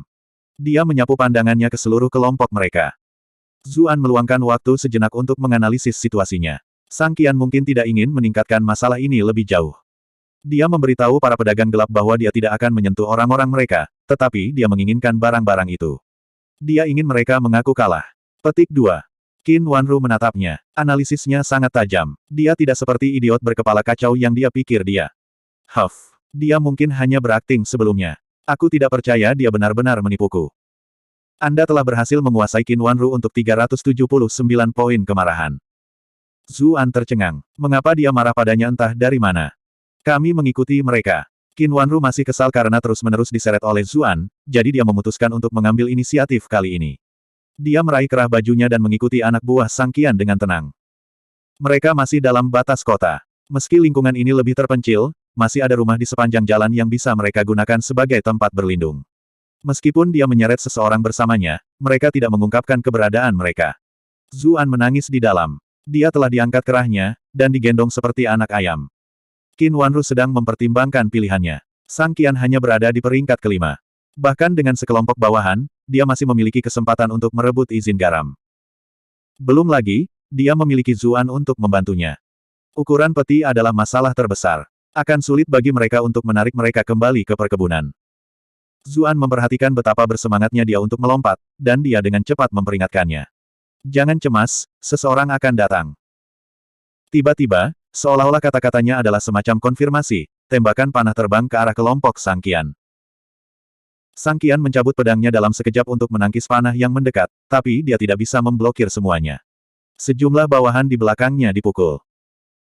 Sekelompok pria berpakaian hitam melompat keluar dari belakang rumah di sekitar mereka, bilah mereka berkilauan di bawah sinar bulan. Mereka langsung menyerang. Suara Sang Qian menjadi tegang karena amarah, dan melesat dengan lebih dari sedikit kekhawatiran. Namai dirimu. Menyerang pejabat pengadilan adalah pelanggaran yang dapat menyebabkan pemberantasan klan Anda. Petik 2. Individu berpakaian hitam tetap diam. Mereka benar-benar fokus untuk menebas orang di depan mereka. Setiap serangan dari salah satu penyerang ini mencapai titik vital lawan mereka. Hampir semua anak buah Sang Qian terluka dalam pertempuran pertama ini, dan beberapa kehilangan nyawa dengan segera. Qin Wanru kaget. Dari mana orang-orang berpakaian hitam ini berasal? Kultivasi individu mereka bahkan lebih tinggi daripada para prajurit di tentara jubah merah. Petik 2. Bab 358, Perbuatan Baik. Zuan terkejut mengetahui bahwa hampir setiap orang berbaju hitam ini berada di peringkat keempat. Sebagai pembudidaya di peringkat keempat, semuanya cukup kuat untuk dipertimbangkan untuk posisi otoritas di sebuah kabupaten kecil. Dengan kata lain, kekuatan pria berpakaian hitam ini hampir sama dengan miliknya, bahkan mungkin lebih tinggi. Bagaimanapun, dia baru saja menembus ke peringkat keempat. Sang Qian telah membawa pembantu terpercaya bersamanya kali ini, dan bukan para idiot tentara patroli sungai itu. Jika mereka ada di sini, mereka mungkin akan musnah dalam pertukaran pertama itu. Meski begitu, kelompok Sang Qian sepertinya tidak cocok untuk pria berpakaian hitam ini. Tingkat kultivasi mereka tinggi, dan serangan mereka kejam. Sang Qian meraung marah saat bawahannya jatuh satu demi satu. Pergilah ke neraka, dasar pencuri. Dia mengayunkan pedang panjangnya ke arah mereka. Api mengamuk di seluruh permukaan bilah, memanjang ke depan untuk membentuk pedang sepanjang 40 meter. Itu dengan ganas menyapu para penyerang berpakaian hitam. Para penyerang berpencar, dengan panik mencoba menghindari serangan mematikan ini. Beberapa dari mereka tidak dapat mengelak tepat waktu, dan dibelah menjadi dua oleh bilahnya. Orang-orang yang masih sadar setelah menderita luka yang begitu dalam berteriak dengan sedih saat api tanpa ampun terus membakar daging mereka. Zuan tercengang. Dia tidak bisa membungkus kepalanya tentang berapa lama pedang ini. Jika Sang Qian tahu apa yang telah saya lakukan pada Zheng Dan, saya mungkin yang diserang oleh pisau 40 meter ini. Apakah saya bahkan bisa menghindari sesuatu seperti ini? Keduanya benar-benar tidak cocok. Zheng Dan memegang elemen air, sedangkan elemen api. Meskipun penyerang berpakaian hitam ini memiliki tingkat kultivasi yang layak, Sang Qian jelas jauh lebih kuat, kata Qin Wanru. Kesenjangan kekuatan antara peringkat keempat dan kelima bukanlah sesuatu yang bisa dijembatani melalui angka-angka belaka. Belum lagi, Sang Qian dianggap sebagai pembangkit tenaga listrik bahkan di antara para pembudidaya peringkat 5. Petik 2. Jangan khawatir, saya yakin para penyerang ini lebih dari sekadar orang-orang ini. Zuan tahu betapa misterius latar belakang Qiu Honglei, dan dia yakin dengan pernyataan ini. Begitu dia mengatakan ini, lentera dinyalakan di dekatnya. Itu adalah lentera kecil, dan memancarkan cahaya kuning yang lemah. Namun, begitu itu muncul, tekanan aneh dan mencekik tiba-tiba tampak membebani Sang Qian. Sang Qian langsung merasa seolah-olah dia telah terperosok di rawa. Bahkan udara di sekitarnya sepertinya menjadi lengket. Gerakan termudah sekarang sepertinya membutuhkan beberapa kali kekuatan hanya untuk mengeksekusinya. Bila apinya yang ganas juga melambat, seolah-olah itu bergerak dalam gerakan lambat. Seperti yang diharapkan dari seorang bangsawan, Qin Wanru dengan cepat menyadari artefak seperti apa lentera itu. Lentera itu seharusnya menjadi senjata ajaib dengan efek pembatas gerakan. Aku ingin tahu milik siapa senjata luar biasa ini. Petik 2. Zuan terkejut. Pembatasan gerakan. Bukankah itu dikuasai? Kamu bisa menggunakannya untuk membekukan musuhmu dan membunuhnya. Petik 2. Qin Wanru menggelengkan kepalanya. Ini tidak semudah itu. Kekuatan efeknya tergantung pada perbedaan budidaya antara kedua belah pihak. Jika itu digunakan pada kultivator yang lebih lemah seperti Anda, mungkin saja Anda tidak dapat menggerakkan bahkan satu jari pun. Petik 2. Zuan merajuk. Terima kasih banyak telah menjelaskan hal ini kepada saya. Tapi apakah Anda harus memanggang saya juga? Adapun mereka yang memiliki kultivasi lebih tinggi, itu hanya akan menyebabkan gerakan mereka melambat, tambah Qin Wanru. Tentu saja, jika kita mempertimbangkan mereka yang memiliki tingkat kultivasi yang lebih tinggi, lentera ini mungkin tidak banyak membantu mereka sama sekali. Bagaimana jika itu digunakan pada Anda? Zuan bertanya dengan rasa ingin tahu. Wajah Qin Wanru menjadi merah. Dia menatapnya sejenak, dengan mulut ternganga. Mengapa Anda tidak bisa mengadakan percakapan seperti orang biasa? Ini mungkin akan berpengaruh pada saya, Qin Wanru akhirnya berkata dengan gusar. Anda telah berhasil menguasai Qin Wanru untuk mendapatkan 233 poin kemarahan. Zuan mencibir. Wanita semuanya sangat picik. Dia dengan cepat mengalihkan pandangannya kembali ke lentera itu. Mengapa itu terlihat begitu akrab? Pria lain yang mengenakan pakaian hitam melompat keluar, dan melemparkan kepalan tangan ke arah bila api, yang telah melambat secara signifikan. Batu kapur yang membuka jalan pecah. Jumlah tanah yang tak terbatas melonjak ke depan, membentuk kepalan tangan tanah besar yang menghancurkan bila api. Bunga api terbang ke segala arah. Bila api telah hancur berantakan. Qin Wanru terkejut. Ini adalah pembudidaya elemen tanah, peringkat kelima. Apakah orang ini lebih kuat dari Sang Qian? Zuan bertanya. Qin Wanru menggelengkan kepalanya. Itu sulit untuk dikatakan. Namun, gerakan Sang Qian telah diperlambat oleh lentera itu. Sebagian besar usahanya difokuskan untuk melawan efeknya. Petik 2. Perhatian Zuan tertuju pada kemunculan sosok lain. Siluet cantik ini berjalan perlahan keluar dari bayang-bayang yang melapisi jalan. Meskipun dia berpakaian serba hitam, pakaiannya tidak bisa menyembunyikan fisiknya yang cantik. Itu terlihat tidak asing. Zuan bergumam pada dirinya sendiri. Dia tidak yakin. Dia bisa mengenali Pei Mianman dari jarak 1 mil, tetapi lebih sulit untuk menentukan siapa sebenarnya set ini. Sang Qian tahu bahwa kedua individu ini bermasalah, terutama pengguna lentera wanita. Wajahnya memucat. Cepat, cabut izin garamnya. Dia memerintahkan bawahannya. Zuan harus memberi penghargaan pada Sang Qian ini. Kurasa Sang Qian bukanlah pengecut. Dia tidak meninggalkan bawahannya dan melarikan diri. Petik 2. Qin Wanru mendengus. Bagaimana bisa seorang kultivator yang telah berhasil mencapai levelnya pada usia yang begitu muda menjadi tidak kompeten? Bawahannya melarikan diri, membawa gerobak bersama mereka. Apa menurutmu itu akan semudah itu? Penggarap elemen tanah meraung. Dia menekan tangannya ke tanah, dan tanah melonjak menuju kelompok mereka seperti gelombang laut. Sang Qian melompat di depan gelombang ini, menusuk pedangnya ke tanah. Ada ledakan keras, dan tanah berterbangan kemana-mana. Tanah berhenti beriak, dan menjadi tenang kembali. Tanpa berhenti, dia menyerang pembudidaya elemen tanah. Keduanya mulai bertengkar. Sekelompok pria berpakaian hitam mengejar izin garam. Ditempati sebagaimana adanya, tidak mungkin Sang Qian bisa menangani mereka. Dia hanya bisa mendoakan yang terbaik bagi bawahannya. Semua perhatiannya terfokus pada pembudidaya elemen tanah. Ada ahli misterius lain di sekitar juga, jadi dia harus mengirim pembudidaya elemen tanah ini dengan cepat jika dia ingin kesempatan untuk menghadapinya juga. Kultivasinya jelas lebih tinggi dari lawannya. Penggarap elemen tanah segera menemukan dirinya dalam situasi yang sulit. Adik perempuan, tunggu apa lagi? Pembudidaya elemen tanah itu berteriak dalam campuran ketakutan dan kemarahan. Wanita yang memegang lentera tersenyum. Kakak senior, tolong tunggu sebentar lagi. Aku punya 2 tikus kecil yang harus diurus dulu. Petik 2.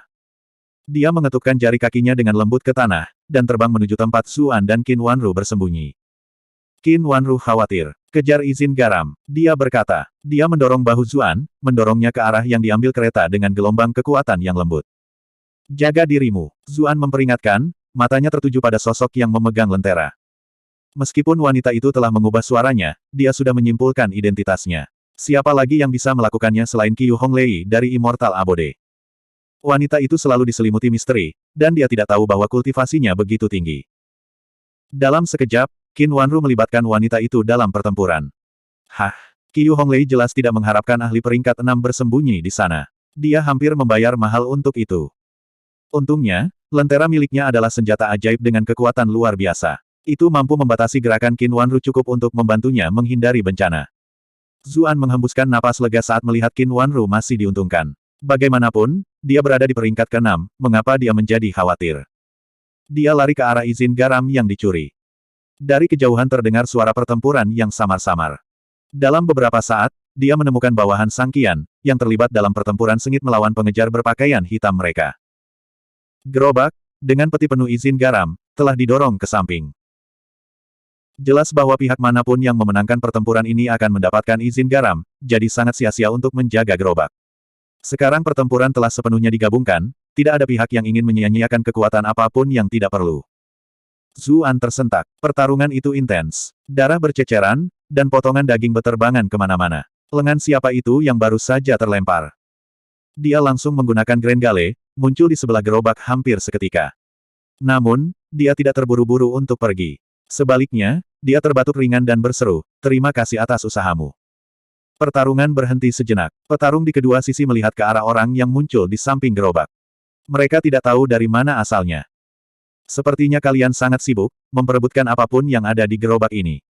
Aku selalu menjadi pria berhati lembut yang membenci kekerasan, jadi aku akan melakukan perbuatan baik hari ini dan membawa ini bersamaku. Dengan begitu, kalian tidak perlu saling membunuh lagi. Zuan tersenyum. Dia melompat ke atas gerobak. Dengan jentikan kendali, dia mendesak kuda-kuda yang memimpin gerobak bergerak dan mengusir gerobak itu.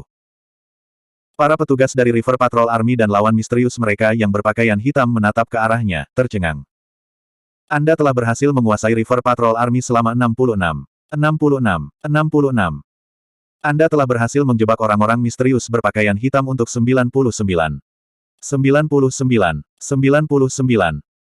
Bab 359, keluar dari Gua Harimau dan ke dalam sarang serigala. Siapa si orang ini? Dari mana dia datang? Orang ini benar-benar brengsek. Mereka bahkan mungkin tidak menyadarinya jika dia diam-diam mencabut izin garam itu. Namun, dia dengan sengaja mengumumkannya pada mereka semua. Apakah dia benar-benar melakukan ini hanya untuk membuat mereka marah? Namun, mengapa dia mengambil risiko sebesar itu? Apakah ada sekrup yang lepas di kepalanya? Pikiran mereka dipenuhi dengan pikiran-pikiran ini, tetapi itu tidak menghentikan mereka untuk mengambil tindakan. Dengan raungan, mereka semua mengejarnya dengan pedang di tangan. Kedua belah pihak bahkan berhenti bertarung satu sama lain.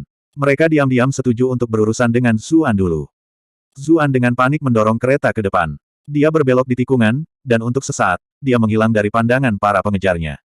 Dia mengeluarkan Brilliant Glass Bat dan menyimpan semua peti di dalamnya. Dia melompat ke pohon terdekat dan bersembunyi. Kuda-kuda itu terus melaju kencang ke kejauhan. Pengejarnya tidak tahu apa yang baru saja terjadi. Mereka terus berteriak dan berteriak saat mengejar kereta. Senyuman lebar menyebar di wajah Zuan saat poin rage terus membanjiri.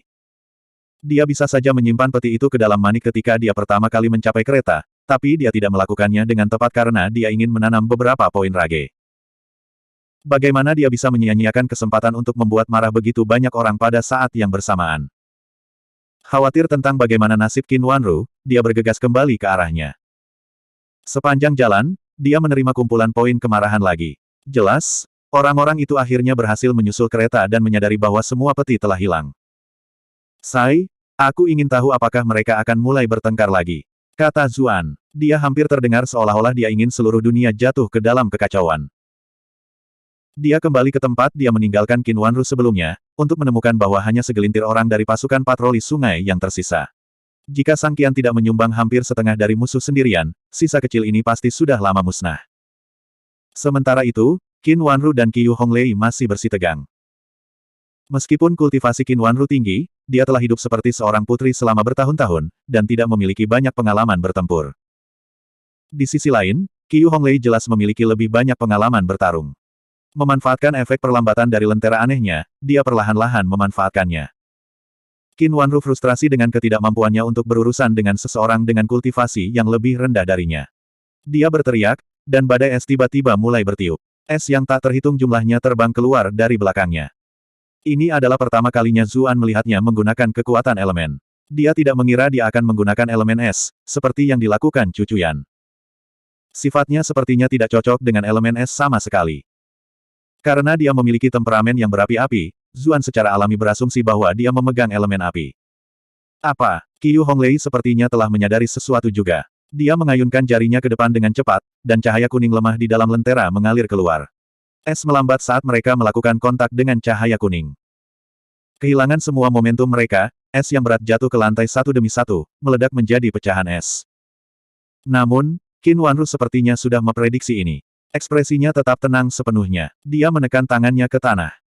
Lingkaran biru tua tiba-tiba muncul di bawah Qiu Honglei. Dalam sekejap mata, es yang terfragmentasi tiba-tiba tampak hidup.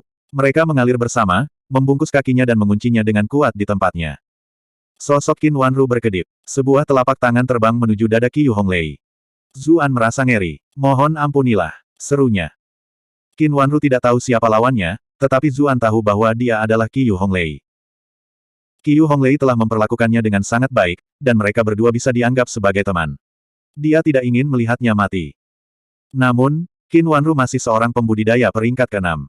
Meskipun dia sudah mengaktifkan Grand Gale untuk menutup jarak, dia masih satu langkah terlambat. Telapak tangan Qin Wanru telah melakukan kontak dengan dada Qiu Honglei. Kaki Qiu Honglei membeku di tempatnya, jadi dia tidak bisa bergerak sama sekali. Dia berbalik untuk melihat ke arah Zuan pada detik terakhir, kebingungan terlihat jelas di matanya. Tidak jelas apakah dia bingung mengapa musuh mengkhawatirkannya, atau karena dia mengenalinya. Tangan Qin Wanru melewati dadanya. Seluruh tubuh Qiu Honglei hancur. Iya, itu hancur. Tubuhnya hancur seperti kaca. Zuan tercengang. Light Shadow Doppelganger. Qin Wanru berteriak ketakutan. Sosok Qiu Honglei sudah muncul di belakangnya. Tangan putih rampingnya melesat ke tengah punggung Qin Wanru seperti pisau. Qin Wanru sudah jauh lebih lambat dari biasanya, karena efek lentera. Tidak mungkin dia bisa menghindari serangan ini tepat waktu. Nyonya, Zuan telah pindah untuk menyelamatkan Qiu Honglei, tapi dia tidak menyangka gelombang pertempuran akan berubah begitu cepat. Sekarang, orang yang dalam bahaya adalah Qin Wanru. Bagaimana dia bisa menghadapi Cuyan dan Huan Zhao jika dia membiarkan sesuatu terjadi pada Qin Wanru?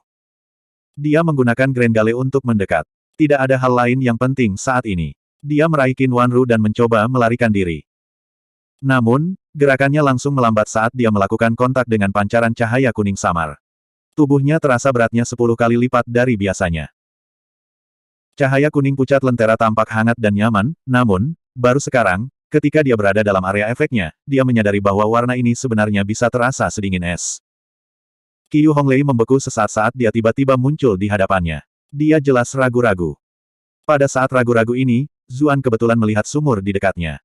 Dia memanggil Blue Malert. Air di sumur melonjak ke atas seperti naga, mengancam menelan lentera yang melayang di udara. Qiu Honglei kaget. Dia segera menarik kembali lentera dengan panik. Zuan menggunakan kesempatan ini untuk memanggil Grand Gale. Dia meraih tangan Qin Wanru dan berkedip.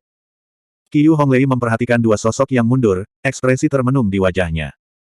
Zuan dan Qin Wanru menghentikan beberapa li. Zuan terengah-engah. Segalanya terjadi terlalu cepat sekarang. Satu kecelakaan dan hidup mereka akan berakhir. Kemudian lagi, bukankah Qiu Honglei pada akhirnya menunjukkan belas kasihan kepada mereka? Apakah dia mengenali saya? Saya rasa itu tidak terlalu mengejutkan. Topeng saja tidak cukup untuk menyembunyikan kehebatan pria populer seperti saya. Qin Wanru akhirnya sadar. Kenapa kita lari? Dia menangis, menarik tangannya. Itu hanya kecelakaan. Aku bisa mengalahkannya. Petik 2. Dia semakin malu saat berbicara. Jika Zuan tidak turun tangan tadi, dia bisa saja terluka parah. Seorang pembudidaya peringkat ke-6 yang kalah ke peringkat ke-5 hampir terlalu memalukan untuk ditanggung. Namun, kekuatan wanita itu sama sekali tidak seperti ahli peringkat ke-5. Zuan tertawa di dalam. Qin Wanru bertingkah seperti gadis kecil, tidak mau mengaku kalah. Tentu saja, ini sejalan dengan temperamennya yang biasa. Nyonya, apakah Anda lupa untuk apa kita datang ke sini?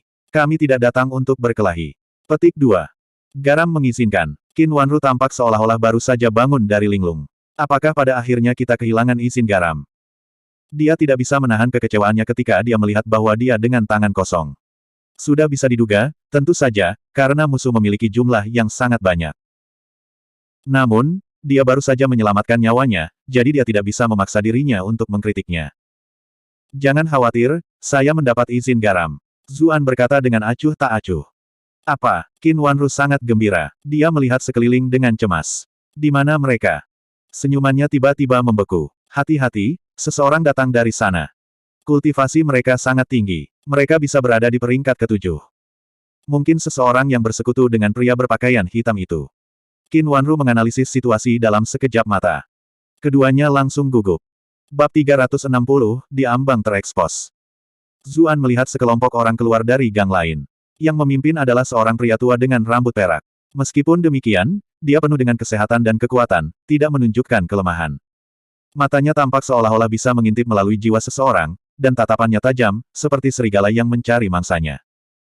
Hanya bertemu dengannya secara langsung sudah sangat tidak nyaman. Ini mungkin ahli peringkat ke-7 yang dibicarakan Qin Wanru. Bagaimana kamu tahu mereka berada di sisi yang sama dengan pria berpakaian hitam itu? Zuan bingung. Mereka semua mengenakan pakaian biasa, bukannya serba hitam, seperti yang dikenakan yang lain.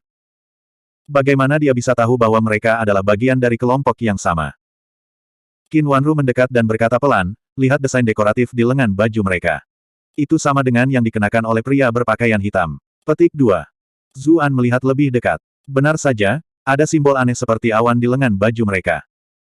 Dia samar-samar ingat orang-orang berpakaian hitam yang memakai simbol serupa. Dia tidak akan memperhatikan ini sama sekali jika Qin Wanru tidak menunjukkannya padanya. Dia merasakan sedikit kekaguman. Meskipun dia tampak begitu mudah tersinggung dan keras kepala sepanjang waktu, dia sebenarnya juga memiliki sisi yang cermat dalam dirinya. Sebuah pikiran tiba-tiba terlintas di benaknya, membuatnya sedikit tertegun. Jika Anda mencampur Cuyan dan Huan Zhao bersama, bukankah Anda akan mendapatkan Qin Wanru? Huan Zhao yang malang benar-benar mendapatkan ujung tongkat yang pendek. Dia akhirnya hanya mewarisi kualitas buruknya. Aku harus memperlakukannya lebih baik di masa depan. Zuan mengembalikan pikirannya ke masa sekarang. Berurusan dengan situasi yang dihadapi masih menjadi prioritas utama. Bisakah kamu mengalahkan dia? Qin Wanru tersipu. Dia menggelengkan kepalanya sedikit dan berkata pelan, aku tidak bisa. Zuan berkata sambil menghela nafas, Qiyu. Ahem, wanita yang sebelumnya berhasil mengalahkanmu meski satu peringkat di bawahmu. Bukankah kamu juga hanya satu tingkat di bawah orang tua itu? Petik 2. Qin Wanru menahan keinginan untuk menamparnya. Anda telah berhasil menguasai Qin Wanru untuk 250 poin kemarahan. Tidak bisakah kamu mengatakan sesuatu yang baik sekali ini? Namun, wanita itu memang menjadi lebih baik darinya meskipun peringkat penuh di bawahnya. Dia tidak bisa membantah fakta ini. Itu membuatnya semakin marah. Anda telah berhasil menguasai Qin Wanru untuk mendapatkan 337 poin kemarahan. Zuan tidak bisa membantu tetapi melihatnya. Jika Anda tidak bisa mengalahkan orang tua itu maka Anda tidak bisa. Kenapa kamu begitu marah padaku? Pada saat ini, lelaki tua itu telah menjangkau mereka, bersama dengan selusin pengikutnya. Berhenti. Qin Wanru membeku. Dia baru saja akan menyerang saat Zuan menghentikannya. Mereka jelas kalah, jadi berkelahi bukanlah pilihan paling cerdas. Apa yang salah denganmu? Zuan memasang ekspresi tidak sabar di wajahnya. Apa yang kalian berdua lakukan di sini di tengah malam? Tetua itu menuntut. Sebuah ide datang ke Zuan. Saya sedang jalan-jalan dengan istri saya. Apakah ada yang salah? Qin Wanru sangat marah. Beraninya ini memanfaatkannya. Anda telah berhasil menguasai Qin Wanru untuk 777 poin kemarahan. Zuan hanya menepuk tangannya dengan lembut, memintanya untuk tetap tenang. Qin Wanru ragu-ragu. Mereka hampir tidak tahu apa-apa tentang orang-orang ini, dan mereka memiliki tingkat kultivasi yang luar biasa. Itu tidak akan berakhir baik bagi mereka jika mereka akhirnya bertarung. Orang-orang ini bahkan berani merampok pasukan patroli sungai di tengah jalan. Dia mungkin tidak akan bisa melarikan diri bahkan jika dia mengungkapkan identitas aslinya. Selain itu, dia juga seorang wanita, dan cantik dalam hal itu. Sangat mungkin bahwa dia akan menderita jenis penghinaan yang berbeda. Daripada mempertaruhkan nasib seperti itu, dia mungkin juga melihat apakah Zuan punya ide lain untuk mengeluarkan mereka dari kesulitan ini terlebih dahulu. Pergi jalan-jalan, penatua itu skeptis. Jalan dalam kegelapan pekat. Tuan, Anda jelas tidak berpengalaman dalam hal ini. Ini yang disebut pengaturan mood, kata Zuan sambil terkekeh. Qin Wanru mencoba yang terbaik untuk tidak memutar matanya. Penatua melihat sekeliling mereka, lalu bertanya dengan sikap santai, karena kalian berdua sedang berjalan-jalan, apakah kalian berdua melihat atau mendengar sesuatu yang aneh? Zuan tiba-tiba berubah menjadi tetangga yang ramah, sangat ingin membantu. Sekarang setelah kau menyebutkannya, kurasa seseorang sedang bertengkar di sana. Kedengarannya sangat buruk. Kami melarikan diri begitu kami melihat ada sesuatu yang tidak beres, dan akan segera pulang.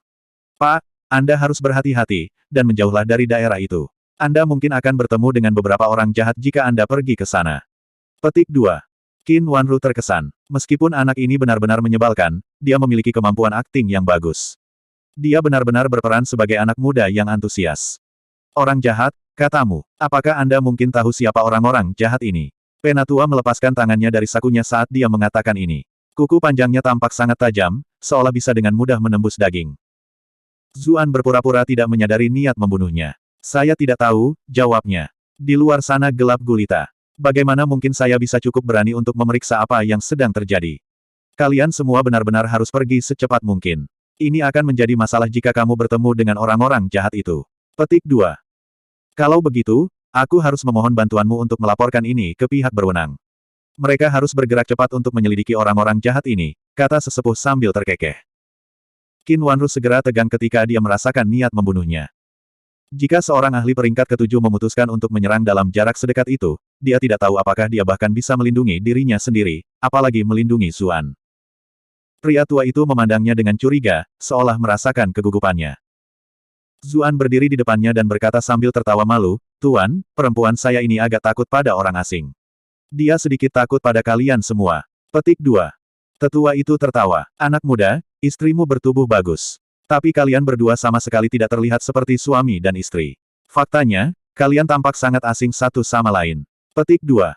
Zuan segera melingkarkan lengan di pinggang Qin Wanru. Pinggangnya terasa sedikit lebih lembut dan lebih bulat daripada pinggang wanita muda. "Haha, istriku sangat pemalu. Pak, saya benar-benar tidak bisa mengobrol dengan Anda lagi. Kita semua akan tamat jika orang-orang jahat itu menemukan kita." Petik 2. Qin Wanru tidak bisa menahan keterkejutan atau amarahnya saat dia merasakan lengannya melingkari pinggangnya. Wajahnya langsung menjadi merah seluruhnya. Ini hanya membuatnya tampak lebih seperti istri muda yang pemalu di mata orang lain. Anda telah berhasil menguasai Qin Wanru untuk 813 poin kemarahan. Nyonya, harap tenang. Mohon tenang. Ini semua demi klan Chu. Kami mencoba menyelamatkan ayah mertua di sini. Zuan dengan panik berkata melalui transmisi Qi. Dia menyembunyikan mulutnya di belakang tubuh Qin Wanru, takut lelaki tua itu akan menyadarinya. Dada Qin Wanru terangkat. Namun, setelah mengambil beberapa napas dalam-dalam, dia tetap diam. "Anak muda, kamu sangat diberkati." Orang tua itu memandangi lekuk menggerahkan Qin Wanru. Meski wajah wanita ini biasa saja, sosoknya luar biasa. Bersama dengan matanya yang bersinar, itu meminjamkan pesona yang anggun. Jika dia 10 tahun lebih muda, dia pasti akan menghabiskan 3 hari 3 malam dengan wanita ini, bahkan jika dia memiliki masalah mendesak untuk diurus. Akan lebih baik lagi jika suaminya diikat dan dipaksa untuk menonton dari samping. Sayang sekali dia sudah menjadi orang tua. Dia punya kemauan, tapi bukan caranya.